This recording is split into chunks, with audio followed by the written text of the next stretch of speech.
Hello, and welcome to Strange Times number 35. I'm going to open today with this video from Mexico. Just keep your eyes on the top of the slide. This took place in the city of San Nicolas de los Garza in Mexico. It was reported by Hernandez Blanca, the mother of the little girl on the slide. I always thought Hernandez was a male's name.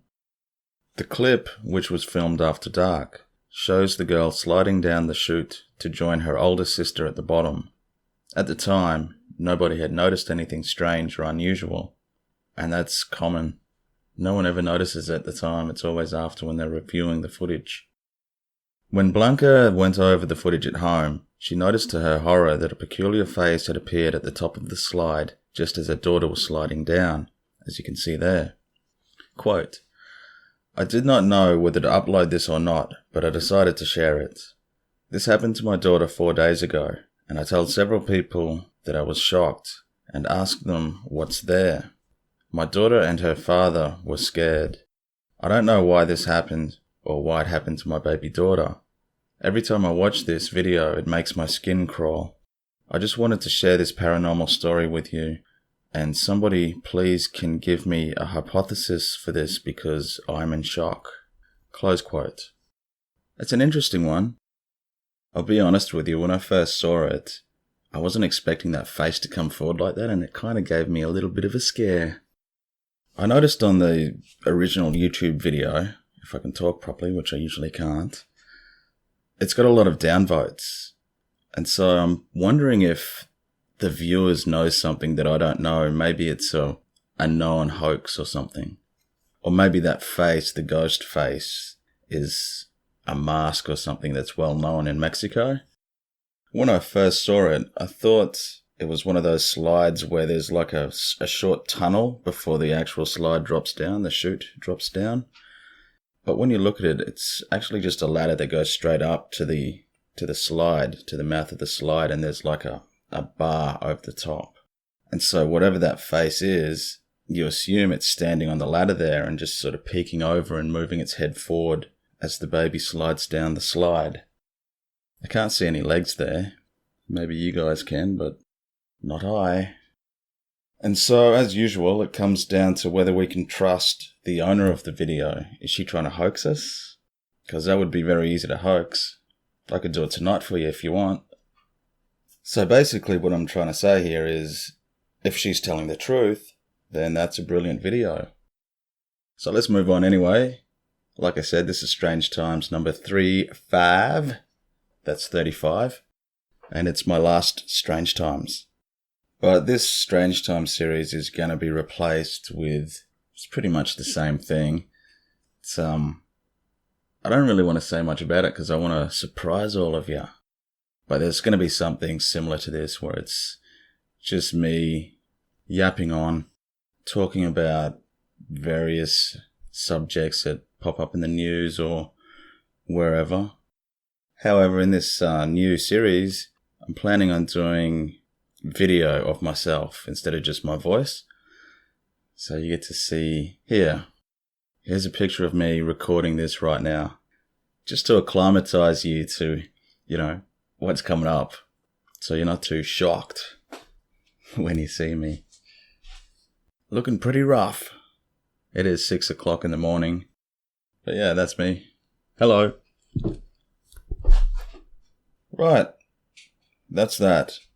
This next story cracked me up when I first saw it. Australian ABC broadcasts satanic ritual. ABC News Channel was running a story on a proposal for the new penalties for hurting police animals, but it was briefly interrupted by a clip of a satanic ritual and a man in a black robe saying, "Hail Satan." In Parliament, the state government announced the proposed legislation. Hail Satan. Recent outages have... The presenter at the time, Yvonne Young, tweeted that the footage was from a story which was running earlier that evening to do with the Church of Satan. The vision was from the Noosa Temple of Satan, an Australian group pushing for Satanism to be taught at schools. What the f***? And of course, this has gone viral. I mean, I've got nothing against conspiracies. In fact, I love them. But this is not evidence of the Illuminati. It looks so cheap too. It's weird though, like Noosa is not far from where I live. And it just surprises me that there's a Church of Satan there. It's like a really beautiful part of the coast. And it's full of rich people because it's very expensive properties up there. Excuse me. So I just found, for some reason I find that strange. And they're pushing for Satanism at schools. Weird. Just weird. Okay, let's move on to the next one. One. Apparition at Flint Castle. A visitor to a ruined castle in Flintshire, Wales, recently captured a photograph of an unexplained figure. According to a local news report, the man, whose name has not yet been disclosed, had been visiting the historic castle with his son on August 16th, when the photograph was taken. Like in many similar cases, he hadn't seen anyone else there at the time, but only noticed the mysterious figure when he went over the photographs he had taken upon returning home. This is a strange one, because I don't think it's pareidolia, but it doesn't look quite human either. It looks sort of like it's made of stone, at least the upper part of the body. And what's going on with the head there? It's just a black splotch. The legs look sort of natural, like he's got board shorts on or something. The bottom half of the legs look sort of natural.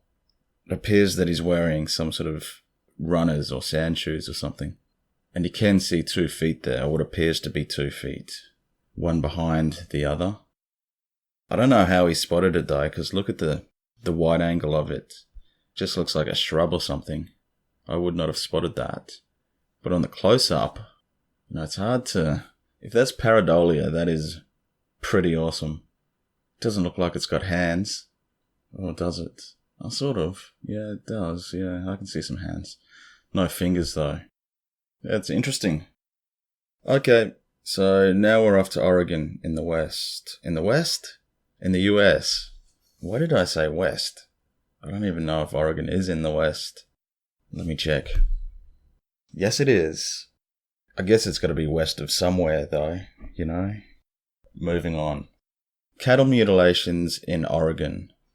According to the bulletin, the mutilations began on February 27th when Crook County Sheriff's Office Deputy Scott Durr was dispatched to 96 Ranch on Southeast Van Lake Road in Central Oregon to investigate a suspicious death on the property. Ranch owner Ricky Shannon said that one of his cows had been discovered dead 2 days earlier, about 200 yards from the road, near the edge of a field and some juniper trees. It had an unusual incision along its spine. No predators or birds had touched the cow, according to Shannon, who lives on the ranch with his 2 sons. The cow's left cheek, tongue, and 3 of its teats appeared to have been cut away cleanly, although its eyes, often the first body part to be scavenged after an animal dies, had been left alone. There were no bullet holes, and a metal detector was used to confirm that the cow had not been shot, nor were there any tracks, and there was no blood surrounding the dead cow. Then on March 4th, about a week later, Casey Thomas, manager of the GI Ranch on Lister Road in Paulina, reported the unusual death of one of his herd. Crook County Detective Javier Sanchez responded to the scene and found a deceased cow missing all 4 of its udders. Its left cheek, tongue, and sex organs had also been removed.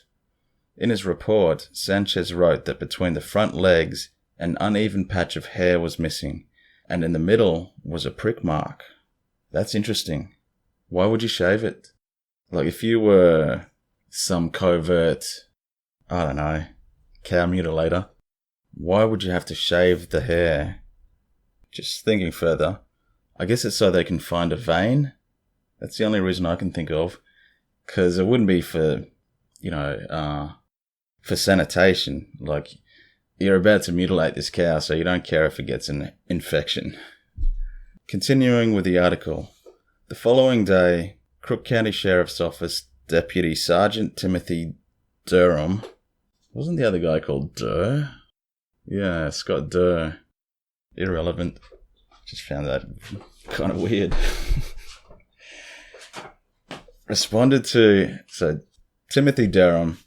Oh, it's probably pronounced Durham. I'm an idiot.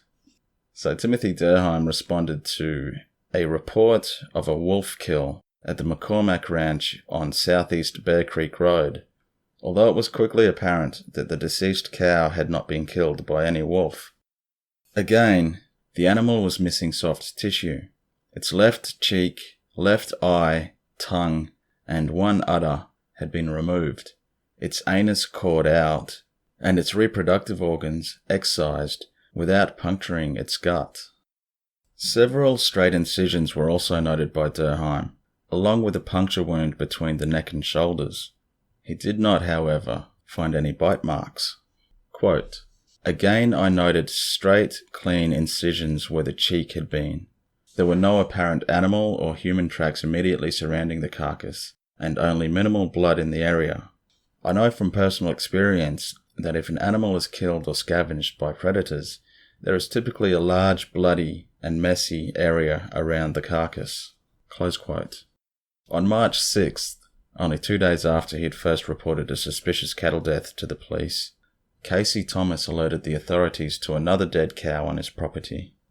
This cow was more badly decomposed than the last, but exhibited some of the same abnormalities, including its left cheek having been removed and a 2-inch patch which had been cut out of the hair on its neck.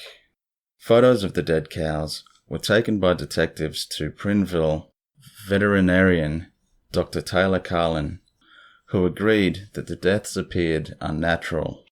Her opinion was included in a search warrant request filed in the case to scan for cell phone activity near where the cows were found. So there we have it, another mutilation flap happening over in the US. And this one seems to show clear evidence that it's human interference with the puncture marks. I remember reading this research that a researcher did on this, and he had a lot of evidence supporting the idea that the US was experimenting on nearby cattle, and I think they were looking for... I can't remember now. I wish I could find it. Unfortunately, I don't have enough time to look for it right now. Basically, he was suggesting that the US was monitoring the health of these cattle to determine what effect I can't remember if it was technology or some sort of chemical or something. I can't remember. So this is not much help. Maybe one of you guys might know what I'm talking about and be able to chime in the comments. So I'll just leave that for now. But the thing is, though, if it is human experimentation, how do you explain the exsanguination, I think it's called? Hang on. Give me a second. I just got to check this. Exsanguination. Which is where they just drain the blood from an animal or a person. Anyway, I was saying, how would you explain the exsanguination and all the other weird medical procedures? Because this has been going on since the 70s. And so it just seems bizarre that the military would have that kind of technology, that kind of medical technology. I find it hard to believe. Bloody phone. I'm popular today. Woohoo, I got friends. Right, so my train of thought is lost. I'm just going to continue with the video. What's the next story? It is Mystery Light in the Thames. Far out. Bloody phone. I was just about to get into it. So, continuing on. Where was I? Mystery Light in the Thames. London, England resident Julia Asayevich shared a video to the Canary Wharf and Isle of Dogs residents' Facebook page on August 15th, which appears to show a mysterious light emanating from the depths of the River Thames. Behold. My first thought was it's a mobile phone that's been dropped in the water, but it looks like it's just under the surface. Some people reckon it looks like it's a light reflecting off the surface, which, I don't know, maybe. It looks underwater to me. And I read on the Facebook page there that, a suggestion that it could be a bicycle light. But then that's that same problem. It looks closer to the surface and it looks like it's in a deep part of the river. So it's interesting. Unfortunately, we don't get to see if it moves or if it stops flashing or what happens. It's just that light flashing there, and was it there for like an hour, or did it submerge, or what happened? That's one of the annoying things about these sort of videos. You never really see the start or the end. And there's a video that I'm going to show you at the end of this video, which is just like that. It's a Bigfoot video. I'm putting it right at the end just in case I get a copyright strike. And so I can just snip out that part and it's not going to ruin the whole video. Clever, aren't I? So let's move on from that light and we'll move on to this one. I kind of just threw this one in because I was just looking at paranormal stuff and I came across this advertisement on YouTube. In 1947. That's Richard Doty. He is a known CIA misinformation operator, or whatever they call themselves. Watch this documentary called Mirage Men. I've put a little, or I will put a little link up there to the trailer for Mirage Men to give you a sense of it. So in this trailer for this new show, Richard Doty, who is known to be a bullshitter and a misleader, is now trying to convince the people of the United States and the rest of us.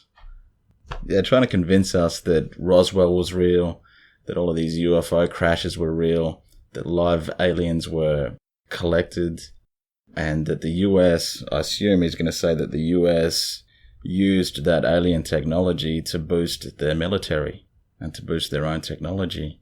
How can you trust it? How can you trust this guy? Maybe it's just smart advertising, because I know I'm curious. Okay, so now I've got 3 very short stories. When I say stories, they're supposed to be true stories. And they're not that far out there. So let me start. What have we got first? Watcher in the trees. We were camping in the middle of nowhere. No roads, very few tracks. And we were sitting around the campfire when one of the girls said, "There's someone up in that tree." I was like, sure, here we go with the scary stories. But I looked to where she was pointing, and sure enough, just visible in the glow of the fire, was a leg dangling from a branch. I called out, "Hey!" and whoever it was jumped down and ran off into the darkness. Weird, he says. That's that first story. That would freak me out. I don't think I'd be able to sleep that night, eh? Here's the second story. Again. I say again because I just read through this and made a bunch of comments and I forgot to press record. So, here we go again. When I was a dumb young kid, I was on the phone with a friend late at night and some guy called up and said he was with the phone company and that they were doing some work on my block. He described my block perfectly and said he wanted to verify my address, which I did. I probably should have said, "You guys should already know that." But again, I was a dumb young kid. I continued talking to my friend and started to regret giving this stranger any info. He called back maybe 20 minutes later and said, "Matt, are you scared yet?" I never found out who that was, how they knew my name, and why they were messing with me. So that is pretty creepy, you got to admit. You'd make sure to lock every door, every window, and you'd probably go to sleep with a baseball bat. And thirdly, we have the disappearing screwdriver. I was in a brand new apartment that had white carpet. This was before I moved anything in, so the apartment was completely empty. I had to replace a light bulb, so I was standing on a stepladder, unscrewing the glass dome with a large black and yellow screwdriver, when the screwdriver slipped out of my hands. I felt and saw it hit my elbow. Then I turned my head away so it wouldn't hit me in the eyes. So I guess he had his arms, obviously had his arms up above his head. I don't think I needed to add that detail. Continuing. Then I turned my head away so it wouldn't hit me in the eyes, but I didn't feel anything, so I figured it must have bounced away from my body after hitting my elbow, but I never heard it hit the floor.